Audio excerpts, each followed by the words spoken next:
Hello student, তোমাদের প্রত্যেককে welcome তোমাদের পছন্দের ইউটিউব চ্যানেল ঘোষ কম্পিউটার একাডেমিতে। আমি সুকান্ত ঘোষ শুরু করছি ইআই থেকে নতুন একটি ক্লাস। তোমরা থাম্বনেল দেখে বুঝে গিয়েছো আজকের ক্লাসটা একটা খুব ইম্পর্টেন্ট ক্লাস, যেখানে কিন্তু আমরা ইআই এর যে তিনটে চ্যাপ্টার আছে, চারটে চ্যাপ্টার আছে। এই হচ্ছে আমাদের এআই এর চারখানা চ্যাপ্টার। তো আমি এআই থেকে দুটো ভিডিও দিয়েছি, এই হলো পার্ট 1 পার্ট 2, ঠিক আছে, বা ডে 1 ডে 2। তো আজকের ক্লাস আর বাকি আরও মানে তিনখানা চ্যাপ্টার আছে, কিন্তু পরীক্ষার আগে এগুলো দেওয়া সম্ভব নয়। তো তোমাদের জন্য এই যে কাজটা করেছি সেটা হচ্ছে যে আমাদের যে মডেল কোশ্চেন পেপারটা আছে, এই আমাদের কাউন্সিল কর্তৃক মানে দেওয়া মডেল কোশ্চেন পেপার। এখানে কিন্তু তিনটা মডেল কোশ্চেন পেপার দেওয়া আছে এবং তার পাশাপাশি টপিক ওয়াইজ কোশ্চেন ব্যাংক দেওয়া আছে। তো আমি এই এআই এর যে কোশ্চেন ব্যাংকটা আছে, যেখান থেকে 90টার মতো প্রশ্ন আছে 2 মার্কসের, সেই প্রশ্নগুলো সলভ করিয়েছি। তো এতে করে কি সুবিধা হলো, সেই প্রশ্নগুলো সলভের মাধ্যমে তোমাদের কিন্তু এই 4টা অধ্যায় পড়া হয়ে যাবে। আর এটুকু বলতে পারি, তোমাদের শুধু এআই নয়, তোমরা শুধু এই মডেল কোশ্চেন পেপারের যে চ্যাপ্টার ওয়াইজ যে প্রশ্নগুলো আছে ওইগুলো সলভ করে কিন্তু তোমরা কিন্তু আশা করি পরীক্ষাতে অনেকটা মানে অনেক কি 100% কমনই পেয়ে যাবে। তো যেটুকু হচ্ছে মানে জানতে পারলাম বা বুঝতে পারলাম, তোমাদের কিন্তু প্রশ্ন এই মডেল কোশ্চেন পেপার থেকেই হবে, ঠিক আছে। তো এই আমাদের এআই এর পার্টটা, আজকে আমরা এআই এর পার্টটা থেকে শুরু করব। সেই এআই মানে ইউনিট 3, এখান থেকে আমাদের দাগের যে প্রশ্নগুলো আছে 2 মার্কসের প্রশ্ন, কারণ 2 মার্কসের থাকবে প্রশ্ন, আর আমাদের থাকবে ক মার্কসের দেখি এবার। আমাদের প্রশ্ন থাকবে 2 মার্কসের, 3 মার্কসের, 5 মার্কসের। তো আমরা যদি 2 প্রশ্নগুলো সলভ করতে পারি তবে কিন্তু আমাদের 3 ও 5 প্রশ্নগুলো সলভ হয়ে যাবে, কারণ এই প্রশ্নগুলোই ঘুরিয়ে পেঁচিয়ে 3 বা 5 দেওয়া আছে, যেমন 2+1, 2, 2, 1 এইভাবে নাম্বারগুলো আছে। তো 2 মার্কসের প্রশ্ন আমাদের এখানে আছে, কটা আছে এটা দেখে নিই একবার। আছে কোশ্চেন 97টা কোশ্চেন আছে। তো আমরা 97টা প্রশ্নই সলভ করব। হয়তো একটা ভিডিওতে হবে না, দুটো ভিডিও লাগবে। যাই হোক, ক্লাসটা শুরু করছি, তোমরা দেখো। তো কোনো পিডিএফ শেয়ার করা হবে না, যেটা আমি সবসময় বলে থাকি। আমাদের ক্লাসে কিন্তু তোমরা লিখে নিতে পারো বা স্ক্রিনশট নিতে পারো, এখান থেকে পড়তে হবে, হ্যাঁ। তো ঠিক আছে, শুরু করছি। দেখো এখানে আমাদের প্রথম প্রশ্ন আছে এআই বলতে কী বোঝো, খাতাতেও আছে এআই বলতে কী বোঝো, ঠিক আছে। দেখো এআই বলতে কী বোঝো, প্রথম প্রশ্ন কৃত্রিম বুদ্ধিমত্তা থেকে হচ্ছে মডেল কোশ্চেন বা সলভ। তো কৃত্রিম বুদ্ধিমত্তা বা এআই বলতে এমন একটি প্রযুক্তি বা প্রক্রিয়াকে বোঝায় যা মেশিন এবং কম্পিউটারকে মানুষের বুদ্ধিমত্তার প্রতিলিপি তৈরি করতে সাহায্য করে। দ্বিতীয় প্রশ্ন, এআই এর দুটি মৌলিক সুবিধা লেখো। কি সুবিধা আছে? বিরতি বা বিশ্রাম ছাড়াই এআই 24 ঘন্টা কাজ করতে পারে। 2, মানুষের তুলনায় অনেক দ্রুত এবং বিপুল পরিমাণ ডেটা এআই প্রসেসিং করতে পারে। 3, বর্তমানে এআই এর ভবিষ্যৎ কি? কি ভবিষ্যৎ এআই? কৃত্রিম বুদ্ধিমত্তা আমাদের দৈনন্দিন জীবন থেকে শুরু করে শিল্প, স্বাস্থ্য, শিক্ষা, পরিবহন, বিনোদন, মিডিয়া, কৃষি, আবহাওয়া, গতি প্রকৃতি বোঝা, ইনভেন্টরি ম্যানেজমেন্ট, নির্ভুল প্রতিক্রিয়া প্রদান ইত্যাদি প্রতিটা ক্ষেত্রে সমাজের মূলধারার প্রযুক্তিতে রূপান্তরিত হয়েছে এবং ভবিষ্যতে কৃত্রিম বুদ্ধিমত্তার প্রয়োগ আরও বিস্তৃত হবে। এটা হচ্ছে এআই এর ভবিষ্যৎ। আচ্ছা, সামনে তোমাদের এক্সাম, তোমাদের কিন্তু এগুলো লেখারও সময় থাকবে না। তো পরীক্ষার আগে তোমাদের অলরেডি পরীক্ষা শুরু হয়ে যাবে আর কদিন পর থেকে। তো পরীক্ষার আগের মুহূর্তে তোমরা এগুলো পারলে একটু কানে হেডফোন লাগিয়ে শুনে নিও। দেখো সিলেবাসটা অনেকটা বড়, সেটা অস্বীকার করার কোনো কারণ নেই। আমি স্যার হিসেবে বলছি অনেকটা বড় সিলেবাস, এটা তোমাদের মানে কমপ্লিট করা অনেক অনেক মানে মানে কষ্টকর ব্যাপার। তো যেটুকু শুনবে ভালো করে বোঝার চেষ্টা করবে, যাতে কিছুটা অন্তত বানিয়ে হলেও লিখে আসতে পারো। ওকে। আচ্ছা, 4 নম্বর প্রশ্ন, শিক্ষাক্ষেত্রে এআই কী ভূমিকা নিতে পারে? কী ভূমিকা নিতে পারে শিক্ষাক্ষেত্রে? কৃত্রিম বুদ্ধিমত্তা প্রশিক্ষিত ব্যক্তিদের জন্য রয়েছে এআই ভিত্তিক ব্যক্তিগত শিক্ষণ প্ল্যাটফর্ম।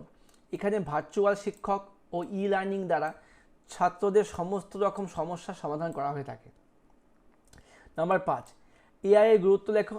এআই বা কৃত্রিম বুদ্ধিমত্তা বর্তমান যুগে কম্পিউটার বা মেশিনকে মানুষের মতো চিন্তা, শেখা ও সিদ্ধান্ত নেওয়ার ক্ষমতা প্রদান করে, যা কর্মক্ষমতা বৃদ্ধি, জটিল সমস্যা সমাধান ও উৎপাদনশীলতা বাড়াতে গুরুত্বপূর্ণ।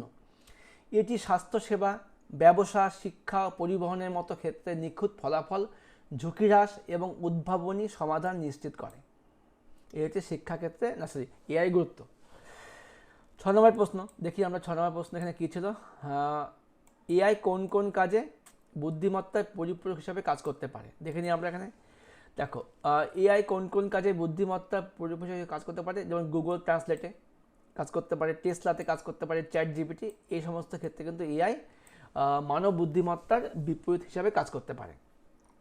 7 নম্বর প্রশ্ন, এনএলপি কি, মানে কি ন্যাচারাল ল্যাঙ্গুয়েজ প্রসেসিং, এটি মানে দেখি একবার প্রশ্নটা এখান থেকে, এটি কোন কোন কাজে ব্যবহার করা হয়। আচ্ছা, এনএলপি মানে ন্যাচারাল ল্যাঙ্গুয়েজ প্রসেসিং। দেখো আমরা এখন অনেক সময় ভয়েস টাইপিং করি, ভয়েস মেসেজ পাঠাই, সে আমি আমার মেসেজটা ভয়েসে টাইপিং করছি, এটা বাংলায় রূপান্তর হচ্ছে, যা হিন্দি ভাষাতে হিন্দিতে রূপান্তর হচ্ছে।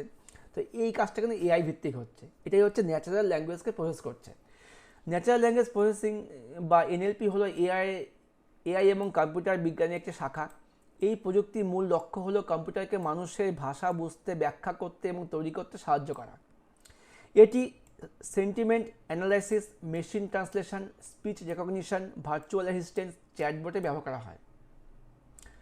নাম্বার 8, স্পিচ রেকগনিশনের মাধ্যমে এআই কী ধরনের কাজ করতে পারে। ইহা হলো এনএলপি একটি অ্যাপ্লিকেশন যেখানে মানুষের বলা কথাকে স্পিচ রেকগনিশনের মাধ্যমে লিখিত টেক্সটে রূপান্তর করা যায়। বুঝতে পেরেছি আমরা, মানুষের মানে বলা কথাকে টেক্সটে রূপান্তর করা যাচ্ছে, আমি যা বলছি এটা ভাষায় কনভার্ট হয়ে যাচ্ছে। নাম্বার 9, হিউরিস্টিক কাকে বলে। এআইতে হিউরিস্টিক হলো একটি ব্যবহারিক শর্টকাট বা মৌলিক নিয়ম যা শিক্ষিত অনুমান তৈরি করে, প্রতিশ্রুতিশীল পথগুলিকে অগ্রাধিকার দেয় এবং কাজের গতির জন্য নিশ্চিত পথ বের করে সমস্যা সমাধান করে।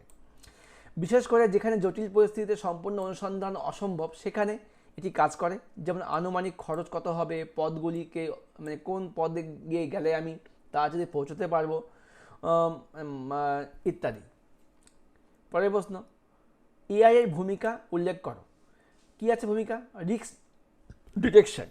এআই স্বাভাবিক নেটওয়ার্ক বা লেনদেনের আচরণ একটি ভিত্তিক স্থাপন করে এবং সমস্যাগুলিকে চিহ্নিত করে যা সম্ভাব্য ঝুঁকি বা নিরাপত্তা লঙ্ঘনের ইঙ্গিত দেয়। তারপরে পয়েন্টটা কী আছে? ফ্রড ডিটেকশন, ফ্রড ধরতে পারবে। এআই অ্যালগরিদমগুলি একটি বড় ডেটাশিটে জটিল প্যাটার্ন এবং অসঙ্গতি শনাক্ত করতে পারে। পরেরটা গ্রাহক পরিষেবা। এআই চালিত চ্যাটবট, ভার্চুয়াল অ্যাসিস্ট্যান্টগুলি কাস্টমারদের প্রশ্নের দ্রুত এবং সঠিক উত্তর প্রদান করে, ফলে পরিষেবা উন্নত হয়। আচ্ছা, এটা হলো গ্রাহক পরিষেবা ব্যবস্থা, ওটাকে পয়েন্ট দেখানো আছে। ডেটা বিশ্লেষণ, অনুমান, সিদ্ধান্ত গ্রহণে এআই ব্যবহার করে প্রতিষ্ঠানগুলি তাদের দক্ষতা এবং উৎপাদনশীলতা বাড়াতে পারে। এই যে পয়েন্টগুলো দেওয়া আছে, পয়েন্টগুলো কিন্তু আমাদের এই প্রশ্নের মধ্যে দেওয়া ছিল। যেমন এই যে এআই ভূমিকা উল্লেখ করো ফ্রড শনাক্তকরণে, রিস্ক ম্যানেজমেন্টে, গ্রাহক পরিষেবাতে। এখানে কিন্তু এটা 2-এর প্রশ্ন না, এক একটা পয়েন্ট কিন্তু 2 নম্বরের প্রশ্ন হিসেবে কাজ করবে, ঠিক আছে। এখানে দেখো মোট 8টা পয়েন্ট দেওয়া আছে, 8টা পয়েন্টেরই কাজ এখানে লেখানো আছে নোটসের মধ্যে। হ্যাঁ, তো ব্যবস্থা কি বললাম? ডেটা বিশ্লেষণ, অনুমান এবং সিদ্ধান্ত গ্রহণে এআই ব্যবহার করে প্রতিষ্ঠানগুলি তাদের দক্ষতা এবং উৎপাদনশীলতা বাড়াতে সাহায্য করে। চিকিৎসা ক্ষেত্রে কি? রোগ নির্ণয়, চিকিৎসা পরিকল্পনা এবং ওষুধ আবিষ্কারে এআই সাহায্য করে, যা স্বাস্থ্যের ফলাফল উন্নত করে।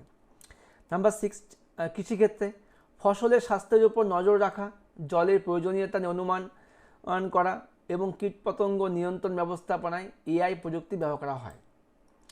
নাম্বার 7, গেমিং অর্থাৎ ভিডিও গেম। গেমিংয়ে এআই ব্যবহার করে আরও বাস্তবসম্মত ও চ্যালেঞ্জিং গেম তৈরি করা হয়, যেখানে এআই এর চরিত্রগুলো মানুষের মতো আচরণ করে। বুঝতে পেরেছ? নাম্বার 8, আর্থিক ক্ষেত্রে আর্থিক প্রতিষ্ঠানগুলি credit score, portfolio management, market অ্যানালাইসিসের মতো কাজ করার জন্য এআই ব্যবহার করে। এই হচ্ছে বিভিন্ন ক্ষেত্রে এআই এর ব্যবহারগুলো হলো। 11 নম্বর প্রশ্ন, এই প্রশ্নটা খুব ইম্পর্টেন্ট আমার কাছে মনে হয়েছে। টিউরিং টেস্ট বলতে কি? এআই কিন্তু ধারণা এই টিউরিং টেস্টের মানে মাধ্যমে শুরু হয়েছিল, যেখানে কি হতো মানুষের সাথে একটা মেশিনের মেলবন্ধন তৈরি করা হয়েছে, যে মেশিন যা উত্তর দিচ্ছে মানুষের উত্তরের সঙ্গে মিলছে কিনা। দেখো কি লেখানো হয়েছে, টিউরিং টেস্ট একটি বিখ্যাত পরীক্ষা যা ব্রিটিশ গণিতবিদ ও কম্পিউটার বিজ্ঞানী অ্যালান টিউরিং 1950 সালে প্রস্তাব করেছিলেন। এই পরীক্ষার মূল উদ্দেশ্য হলো একটি মেশিনের বুদ্ধিমত্তা মানুষের বুদ্ধিমত্তা ও মানুষের বুদ্ধিমত্তা সমতুল্য কিনা যাচাই করে পরীক্ষা করা।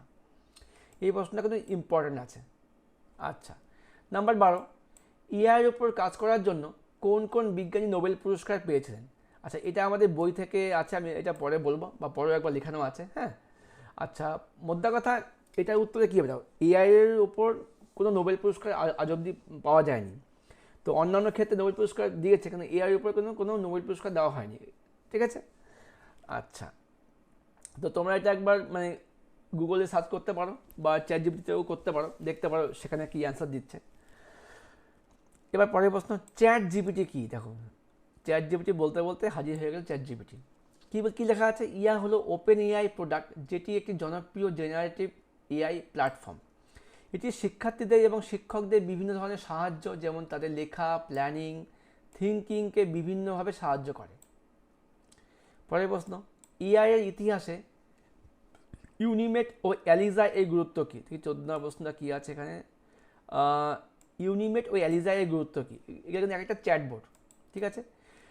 ইউনিমেট এটি হলো বিশ্বের প্রথম ইন্ডাস্ট্রিয়াল রোবট, যা 1961 সালে জেনারেল মোশনের কাজ শুরু করে। আচ্ছা, আর এলিজা কি? এটি হলো বিশ্বের প্রথম চ্যাটবোর্ড যা এনএলপি প্রোগ্রাম, যা একজন মানুষের সাথে কথোপকথন চালাতে পারত। তো এটা একটা রোবট, এটা হচ্ছে একটা চ্যাটবোর্ড। তাহলে ইউনিমেটটা হচ্ছে একটা ইন্ডাস্ট্রিয়াল রোবট যা শিল্পক্ষেত্রে ইউজ করা হয়েছিল, আর এলিজা হচ্ছে একটা চ্যাটবোর্ড যা চ্যাটিং করতো কাস্টমারদের সাথে। নাম্বার 15, এআই এর ইতিহাসে ডিপ ব্লু কেন গুরুত্বপূর্ণ মাইল ফলক? কি বলছি? ডিপ ব্লু হলো আইবিএম এর একটি সুপার কম্পিউটার, যা 1997 সালে সেই সময়ে বিশ্ব দাবা চ্যাম্পিয়ন গ্যারি কাসপারভকে হারিয়ে দেয়। মানে বুঝতে পারলে, ডিপ ব্লু একটা হচ্ছে মানে সুপার কম্পিউটার, যা হচ্ছে সেই সময়ের যে বিশ্ব দাবা চ্যাম্পিয়ন গ্যারি কাসপারভকে চেস খেলাতে হারিয়ে দেয়। নাম্বার 16, সাপোর্ট ভেক্টর মেশিন কে তৈরি করেন এবং এটি কোন ধরনের কাজে ব্যবহার করা হয়? কি লিখেছি? ভ্লাদিমির ভ্যাপনিক এবং কারোনিয়া কর্টেস সাপোর্ট ভেক্টর মেশিন এসভিএম তৈরি করেন। এটি মূলত মেশিন লার্নিংয়ের ক্লাসিফিকেশানের এবং রিগ্রেশনের কাজে ব্যবহার করা হয়। নাম্বার 17, জিপিএস এবং নেভিগেশনের দুটি ক্ষেত্রের নাম লেখো যেখানে এআই ব্যবহার করা হয়। জিপিএসের ক্ষেত্রে এআই ইউজ করা হচ্ছে, নেভিগেশনের ক্ষেত্রে এআই ইউজ করা হচ্ছে। যেমন রিয়াল টাইম ট্রাফিক বিশ্লেষণ করতে, ট্রাফিক জ্যাম আছে কি না বা কতখানি জ্যাম আছে। ইটিএ বা estimated limit time of arrival করতে কিন্তু জিপিএস এবং নেভিগেশন ইউজ করা হচ্ছে, মানে কতক্ষণে পৌঁছাবো একটা টাইম জানা যাচ্ছে এবং ট্রাফিক ব্যবস্থা কেমন আছে, ওটা কিন্তু জিপিএস এবং নেভিগেশনের সাহায্যে, মানে নেভিগেশনের এআই এর ভূমিকা। এবার একটা প্রশ্ন, এসএআরসি সার্ক কি? তো আমার মতে প্রশ্নটা কিন্তু এখানেও সার্ক দিয়েই আছে। দেখি 18 প্রশ্ন, এসএআরসি। তো আমার মনে হয় এখানে এস এর বদলে এসএনএআরসি হতে পারে। এসএনএআরসি কিন্তু হতে পারে, কারণ সার্ক কিন্তু সার্কের সঙ্গে এআই কোনো মিল নেই। তো ওই জন্য আমি দুটোই লিখিয়েছি। দেখো, SAARC south Asian association for regional cooperation হলো দক্ষিণ এশিয়ার একটি আঞ্চলিক সংস্থা, যেটা দক্ষিণ এশিয়ার বিভিন্ন দেশ নিয়ে তৈরি হয়েছে। এবার অথবা আমি লিখেছি এসএনএআরসি। এটি হলো বিশ্বের প্রথম নিউরাল নেটওয়ার্ক, যা 1951 সালে তৈরি করা হয়েছিল। হার্ভার্ড বিশ্ববিদ্যালয়ের ছাত্র মার্ভিন মিনিসকে ডিন অ্যাডমস এসএনএআরসি তৈরি করেন, যেটার মধ্যে কিন্তু প্রথম নিউরাল নেটওয়ার্ক তৈরি হয়েছিল। অ্যাকচুয়ালি এটা এসএনএআরসি হবে না এসএআরসি হবে, আমার আইডিয়া নেই। ঠিক আছে, তোমরা একটু কমেন্ট করে জানাবে কোনটা হতে পারে। আচ্ছা, নাম্বার 19। আচ্ছা, ভিডিও অনেকক্ষণ চলছে, যারা এখনও লাইক করোনি আরেকবার লাইক করে দিও, আর দুবার লাইক করতে যেও না, তাতে কোনো লাভ হবে না। আর কেমন লাগছে অবশ্যই জানিও, তোমাদের কার কেমন প্রিপারেশান, কতখানি কী হয়েছে জানাতে পারো, শেয়ার করতে পারো, কোথাও কোনো প্রশ্ন থাকলে কমেন্ট করতে পারো। ঠিক আছে। নাম্বার 20, এআই এর ইতিহাসে শেকি ও ওয়াবট ওয়ানের গুরুত্ব কী? শেকি ইহা হলো প্রথম মোবাইল ইন্টেলিজেন্স রোবট। শেকিটা কি? প্রথম মোবাইল ইন্টেলিজেন্স রোবট যা নিজের কাজের পরিকল্পনা নিজে করতে পারত। আর ওয়াবট ওয়ানটা কি? এটি হলো প্রথম বুদ্ধিমান মানবিক রোবট যা জাপানের ওয়াসেডা তৈরি করেছিল। নাম্বার 21, এআই এর শীতকাল বলতে কী বোঝো? শীতকাল আমি এর আগের ক্লাসও বলেছিলাম। এই সময়ে এআই গবেষণার অগ্রগতি থমকে গিয়েছিল, কারণ গবেষণার জন্য সরকারি ও বেসরকারি অনুদান কমে গিয়েছিল।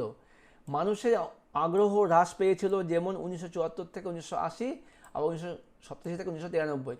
এই সময় হচ্ছে গবেষণাগুলো থমকে গিয়েছিল, যাকে বলা হয় এআই এর শীতকাল বা শীত ঘুম। সবাই ঘুমিয়ে পড়েছিল কাজ না করে। আচ্ছা, নাম্বার 22, স্টুডেন্ট কি, এটি কে তৈরি করেন? নাম্বার 22 দেখে নি কি বলছে। স্টুডেন্ট কি, কে তৈরি করেন? বাহ, দেখো নামটা কি, স্টুডেন্ট কি কি লেখা আছে। 1964 সালে বীজগণিতিক শব্দ সমস্যা সমাধানের জন্য স্টুডেন্ট নামে একটি প্রাথমিক ভাষা প্রক্রিয়াকরণ প্রোগ্রাম তৈরি করেন ড্যানিয়েল ব্র্যাভো। তার মানে হচ্ছে এটা একটা হচ্ছে প্রোগ্রাম, যেটা হচ্ছে কি বীজগাণিতিক ভাষা সমস্যা সমাধানের জন্য তৈরি করা হয়েছিল। নাম্বার 23, সিমনটা কি? সিমন হলো এমন একটি কৃত্রিম বুদ্ধিমত্তা ভিত্তিক রোবট বা সহকারী। জার্মান অ্যারোস্পেস সেন্টার ও এয়ারবাসের সহযোগিতায় IBM এ মহাকাশ অভিযানের জন্য রোবট সিমন তৈরি করা হয়। আচ্ছা, তাহলে মহাকাশ অভিযানের জন্য এই রোবটটা তৈরি করা হয়, যার নাম ছিল সিমন, যেটা কে তৈরি করছিল? জার্মান অ্যারোস্পেস এবং এয়ারবাস।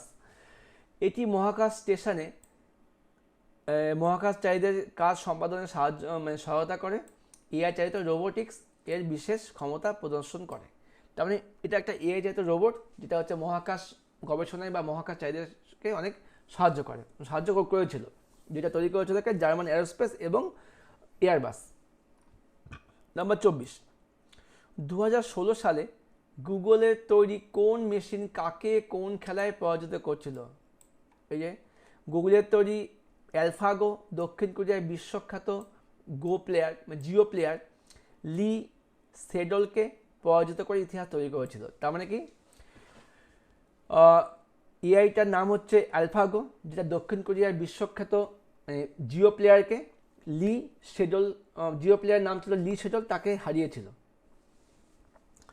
নাম্বার 25, মেশিন লার্নিং জিনিসটা কি? এটা ভালো জিনিস। দেখো, মেশিন যখন একটা কাজ করবে, আমরা তো চ্যাটবোর্ডকে প্রশ্ন করছি উত্তর পাচ্ছি, বা চ্যাট জিপিটিকে প্রশ্ন করছি উত্তর পাচ্ছি। এই উত্তর কিন্তু তার কাছে কেউ তো তাকে শিখিয়েছে যে এটার উত্তর এটা হবে। তবে মেশিনকে পড়াশোনা করাতে হয়েছে। মেশিনকে যে এত পরিমাণ ডেটা দেওয়া হয়েছে, এটা হচ্ছে মেশিন লার্নিং। মেশিন যত বেশি লার্ন করবে বা ডেটা গ্যাদার করবে, তত কিন্তু আমরা আউটপুটটা পাবো। তো মেশিন লার্নিং হলো একটি শাখা যা কম্পিউটারকে সুস্পষ্টভাবে প্রোগ্রামিত না করেই প্রভাবিত না করেই ডেটা থেকে শিখতে পারে এবং অভিজ্ঞতা থেকে নিজের কর্মক্ষমতা উন্নত করতে সহায়তা প্রদান করে। এর মূল ধারণা হলো কম্পিউটারকে প্রচুর ডেটা দেখিয়ে প্যাটার্ন এবং সম্পর্ক খুঁজে বের করতে শেখানো, যাতে নতুন বা না দেখা ডেটা পেলে তারা সঠিক সিদ্ধান্ত নিতে বা পূর্বাভাস দিতে পারে।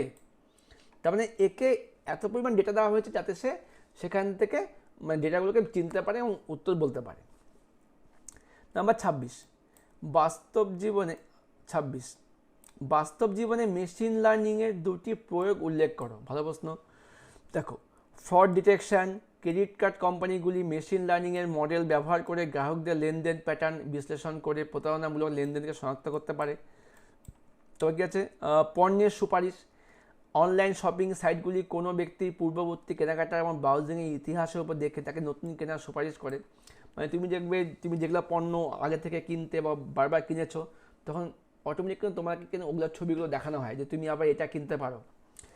তারপরে ANN, আর্টিফিশিয়াল নিউরাল নেটওয়ার্ক, এটি কম্পিউটার অ্যাপ্লিকেশনের একটি উন্নত প্রযুক্তি যা তথ্য প্রক্রিয়াকরণ এবং জটিল সমস্যা সমাধানের জন্য ব্যবহার করা হয়।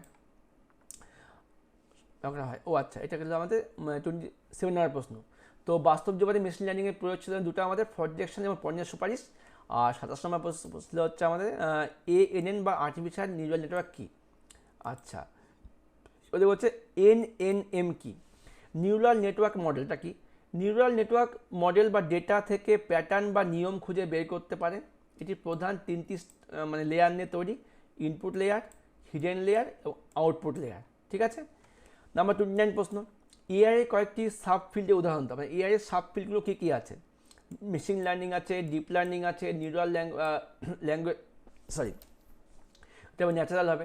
ন্যাচারাল ল্যাঙ্গুয়েজ প্রসেসিং আছে, কম্পিউটার ভিশন আছে, রোবোটিক্স আছে, এক্সপার্ট সিস্টেম আছে, স্পিচ রেকগনিশন আছে। এগুলো হচ্ছে এআই এর সাব ফিল্ড। আচ্ছা, একবার আমরা সিলেবাসটা দেখি। তো সিলেবাস থেকে আমরা কতখানি এগোলাম তাহলে আমরা বুঝতে পারবো। ডেফিনেশন এআই হলো, হিস্টোরিক হলো, differentiate AI, human intelligence, machine লার্নিংটা আমরা এখন দেখছি। তারপরে এর মধ্যে আবার ন্যাচারাল ল্যাঙ্গুয়েজ প্রসেসিংটাও কিন্তু আমাদের হয়ে যাচ্ছে। আমার মধ্যে কথা, সিলেবাসে যা আছে এই সব কিছু মিলিয়ে কিন্তু আমাদের এই মডেল কোশ্চেন পেপারের উত্তরগুলো সলভ হচ্ছে। তোমরা খালি একটু মন দিয়ে দেখো। আচ্ছা, নাম্বার 13 নম্বর প্রশ্ন কী আছে? প্রশ্নটা দেখে নিই এখানে কী আছে। মেশিন লার্নিং, ডিপ লার্নিংয়ে এটা হলো এআই সাবফিল্ড হলো। আচ্ছা, না কী প্রশ্নটা আছে? আচ্ছা, ডিপ লার্নিং। তো এখানে প্রশ্ন ছিল হচ্ছে মেশিন লার্নিং এবং ডিপ লার্নিংয়ে কয়েকটি করে প্রযুক্তির নাম লেখো। প্রথমে দেওয়া আছে ডিপ লার্নিং। ফেসিয়াল রেকগনিশন, এই প্রযুক্তিতে কৃত্রিম নিউরাল নেটওয়ার্ক ব্যবহার করে মানুষের মানে মুখাবয়ব বিশ্লেষণ করে এবং শনাক্ত করা হয়, যা বর্তমানে স্মার্টফোন নিরাপত্তা ব্যবস্থায় ব্যাপকভাবে ব্যবহার করা হয়। দেখো, ডিপ লার্নিং বলতে আমরা কিন্তু ফোনে ফেস লক দিই যাতে আমার ফেসটা চিনতে পারে, যাতে তোমার ফোন অন্য কেউ খুলতে না পারে, তুমি প্যাটার্ন না দিয়ে ফেস লক দিতে পারো। এটা কিন্তু ডিপ লার্নিং, ডিপলি ফেসটাকে স্ক্যান করছে। আর মেশিন লার্নিং তো আমরা আগে জানতেই পারলাম। ইমেল স্প্যাম ফিল্টারিং, এই প্রযুক্তির মাধ্যমে ইমেল মানে সেবাদাতারা স্বয়ংক্রিয়ভাবে ক্ষতিকারক বা অপ্রয়োজনীয় ইমেলগুলিকে শনাক্ত করে আলাদা করতে পারে। তার মানে হচ্ছে এখন ইমেলের মধ্যে আমাদের কিন্তু অনেকটা পার্ট থাকে, স্প্যাম থাকে, প্রাইমারি থাকে। তো অনেকগুলো মেল দেখবে যেগুলো আমাদের দরকার নেই, কোম্পানি অ্যাড, ওগুলো কিন্তু সব আমাদের স্প্যাম মেলে গিয়ে অ্যাড হয়ে থাকে। এটাই হচ্ছে আমাদের মেশিন লার্নিংয়ের সুবিধা। মেশিন বুঝতে পারছে এটা কিন্তু আমার লোকের দরকার নেই। ঠিক আছে। 31 নম্বর কোশ্চেন, সুপারভাইজড লার্নিং কি? সুপারভাইজড লার্নিং হলো মেশিন লার্নিংয়ের সবচেয়ে প্রচলিত এবং সহজবোধ্য ধরন। এই পদ্ধতিতে কি মডেলকে লেবেলযুক্ত ডেটা দিয়ে প্রশিক্ষণ দেওয়া হয়। সুপারভাইজড লার্নিং কোনটা? তোমাকে আমি ওই মেশিনকে শেখাচ্ছি, সুপারভাইজ করছি। আমি বললাম যে এটার নাম আপেল, এটার নাম ম্যাঙ্গো, এটার নাম ব্যানানা। আমি মেশিনকে লেবেল দিয়ে দিয়ে চেনাচ্ছি। এটা হলো সুপারভাইজড লার্নিং। আর আনসুপারভাইজড লার্নিং কোনটা? মডেলের কাজ হলো এই ডেটার মধ্যে লুকানো প্যাটার্ন বা কাঠামো বা সম্পর্কগুলোকে নিজে থেকে নিজে খুঁজে বের করা। আচ্ছা, সুপারভাইজে আমি লেভেল দিয়ে দিচ্ছি, এর নাম এটা, এর নাম এটা, এর নাম এটা, তো কম্পিউটার ওইভাবেই মানে মনে রাখছে। আর আনসুপারভাইজে কী হচ্ছে, আমি কোনো লেভেল দিচ্ছি না, ও কী করছে, ম্যাচিং করছে। এখানে একটা আপেল দেওয়া আছে, কমলা লেবু দেওয়া আছে, আবার হচ্ছে ব্যানানা দেওয়া আছে, আবার আপেল দেওয়া আছে। ও তখন ম্যাচ করবে এই আপেলের সঙ্গে কার মিল আছে, এটাই মিল আছে, তখন সে ওগুলোকে এক জায়গায় নিয়ে আসবে। এটা হচ্ছে আনসুপারভাইজ মানে লার্নিং। এবার কি রিইনফোর্সমেন্টটা কি? এজেন্টের রিইনফোর্সমেন্ট লার্নিং এজেন্টের লক্ষ্য হলো এমন একটি কৌশল তৈরি করা যা সময়ের সাথে সাথে সর্বাধিক পুরস্কার অর্জন করতে পারে। এটি মানুষের থেকে শেখা বা ট্রায়াল অ্যান্ড এরর পদ্ধতি অনুরূপ। আচ্ছা, মোদ্দা কথা, রিইনফোর্সমেন্ট লার্নিংয়ের মাধ্যমে থেকে শেখা বা যেখানে আটকালাম আবার ঘুরে গেলাম, এটা হচ্ছে রিইনফোর্সমেন্ট লার্নিংয়ের হচ্ছে কাজ। 33 নম্বর প্রশ্নে কী আছে? রিইনফোর্সমেন্ট এজেন্ট শব্দটি দ্বারা বোঝায় এমন একটি শেখার সত্তা যা সিদ্ধান্ত নেয় এবং কাজ করে। মানে এজেন্টটা এখানে কেন ইউজ করা হয়েছে? যাতে সে থেকে শেখে এবং কাজ করে। এজেন্ট কি আমাদের হয়ে কাজ করে দিচ্ছে? কাজ করে। নাম্বার 34, রিইনফোর্সমেন্ট লার্নিং সম্বন্ধে আবার কী বলেছে দেখি, প্রশ্নটা কী আছে 34 নাম্বার। রিইনফোর্সমেন্ট লার্নিং এজেন্ট শব্দের অর্থ কী? 34, রিইনফোর্সমেন্ট লার্নিংয়ে পজিটিভ ও নেগেটিভ রেকর্ড বলতে কী বোঝো? আচ্ছা, দেখে নিই একবার। তো রিইনফোর্সমেন্ট লার্নিংয়ে যে প্রতিটি কাজের ফলস্বরূপ এজেন্ট যে ইতিবাচক প্রতিক্রিয়া পায় তাকে বলা হচ্ছে পজিটিভ রেকর্ড। আর যে প্রতিটি কাজের ফলস্বরূপ এজেন্ট যে নেতিবাচক প্রতিক্রিয়া পায় তাকে বলা হয় নেগেটিভ রেকর্ড। তো এটা কিন্তু আমাদের রিইনফোর্সমেন্ট লার্নিংয়ের পজিটিভ এবং নেগেটিভ রেকর্ডের মানে কাজ। যখন একটা এজেন্ট কাজ করছে, ভালো ফল পাচ্ছে সেটা পজিটিভ, যখন খারাপ ফল পাচ্ছে সেটা নেগেটিভ। পলিসি শব্দটি রিইনফোর্সমেন্ট লার্নিং কী বোঝায়? একবার দেখি প্রশ্নটা কী বলছে। পলিসি শব্দটি রিইনফোর্সমেন্ট লার্নিংয়ে কী বোঝায়? আচ্ছা, কী বোঝায়? রিইনফোর্সমেন্ট লার্নিংয়ের এমন একটি উপাদান মানচিত্র যা নির্দিষ্ট অবস্থায় কোন কাজটি করতে হবে তার নির্দেশ। আচ্ছা, মানে কোন কাজটা, পলিসি মানে নিয়ম, পলিসি শব্দের অর্থ নিয়ম, তার মানে এক্ষেত্রে কি কোন কাজটা করতে হবে তার একটা নির্দেশ দেয়। 36 নম্বর কোশ্চেন, সুপারভাইজ লার্নিং এবং আনসুপারভাইজ লার্নিংয়ের মধ্যে দুটি পার্থক্য লেখো। দেখো, সুপারভাইজকে শেখানো হয়, আনকে শেখানো হয় না, নিজে থেকে খুঁজে বের করে। তো এক্ষেত্রে মডেলকে লেবেলযুক্ত ডেটা দেওয়া হয়, এক্ষেত্রে মডেলকে লেবেলহীন ডেটা দেওয়া হয়। আউটপুট ফলাফল পূর্বাভাস করে, ডেটার মধ্যে লুকানো প্যাটার্নকে আবিষ্কার করে। ঠিক আছে। আর 37 নম্বর প্রশ্ন কী আছে, কোন পরিস্থিতিতে সুপারভাইজ লার্নিং উপযোগী এর একটি বৈশিষ্ট্য উল্লেখ করো। ঘরের আয়তন, অবস্থান ইত্যাদি ডেটার ব্যবহার করে বাড়ির দামের পূর্বাভাস করা। আমি দিয়ে দিলাম এই আমার এতগুলো ঘর আছে, এতখানি জায়গা আছে, দাম কত হতে পারে, সুপারভাইজ লার্নিংয়ের সুবিধা। বৈশিষ্ট্য কি, উচ্চ নির্ভুলতা অর্জন করা সম্ভব যদি পর্যাপ্ত মান সম্পন্ন লেবেলযুক্ত ডেটা থাকে। এটাই বৈশিষ্ট্য, যদি আমি ভালো ফলাফল তখনই পাবো যখন এখানে লেবেলযুক্ত কিছু ডেটা আগে থেকে দেওয়া থাকবে। এটা কিন্তু আমাদের সুপারভাইজ লার্নিংয়ের বৈশিষ্ট্য। তাহলে কিন্তু আমরা 37টা কোশ্চেন আজকে সলভ করলাম। তো আজকের ক্লাসটা আমি এইটুকুই রাখলাম। তোমাদের যদি বাকি প্রশ্নগুলো দরকার থাকে, যে ক্লাসটা কেমন লাগলো অবশ্যই জানাবে। যদি বাকি প্রশ্নের দরকার থাকে অবশ্যই কমেন্ট করে হ্যাঁ স্যার বাকি প্রশ্নগুলো দিন। তো ঠিক আছে, তাহলে সেগুলো দেওয়ার চেষ্টা করব। তো আমরাও বাড়িতে আপাতত এই 38টা প্রশ্ন মতোই সলভ করেছি, বাকিগুলো করা হয়নি, করবো ভাবছি। এখন সবাই মানে পড়া বাদ দিয়ে দিয়েছে, তার মধ্যেও কয়েকজন স্টুডেন্ট, খুব ওবিডিয়েন্ট স্টুডেন্ট যারা ক্লাস করতে আসে, অন্তত বলাতেও ক্লাস করতে এসছে, তাদের জন্য কিন্তু তোমাদের কাছে কিন্তু আমি নোটটা শেয়ার করতে পারছি। তো তাদের প্রত্যেককে থ্যাংক ইউ, তোমাদেরকে অসংখ্য মানে অভিনন্দন। এবার তোমাদেরকেও থ্যাংক ইউ, কারণ তোমরা কিন্তু ভিডিওগুলো দেখো। তোমাদের কিছুজন আছে যারা কিন্তু পুরোপুরি অনলাইনের উপরে নির্ভরশীল। সত্যি তাই, কারণ সবার তো টিউশন নেওয়ার ক্ষমতা নেই, বা অনেক কারণে তোমার টিউশন পড়তে পারছো না, অনেক দূরে বাড়ি। তো তাদের জন্য কিন্তু ভিডিওগুলো খুবই উপকার করবে, কারণ আমাদের কিন্তু চ্যানেলে কিন্তু দেখো তোমরা জানো প্লে লিস্ট করা আছে। তোমাদের তিনটা ইউনিট কিন্তু দেখো মোটামুটি বেসিক ওএসে একটা প্লে লিস্ট দেওয়া আছে, যেখানে 10টা ভিডিও আছে। জিবিএমএস থেকে 11টা ভিডিও প্লে লিস্ট দেওয়া আছে, আর এসকিউএল থেকেও দেওয়া আছে। তো তোমরা পড়াশোনা করো, পাশে ঘোষ কম্পিউটার একাডেমি আছে, থাকবে। ওকে বাই, দেখা হচ্ছে পরবর্তী ক্লাস নিয়ে। Best of.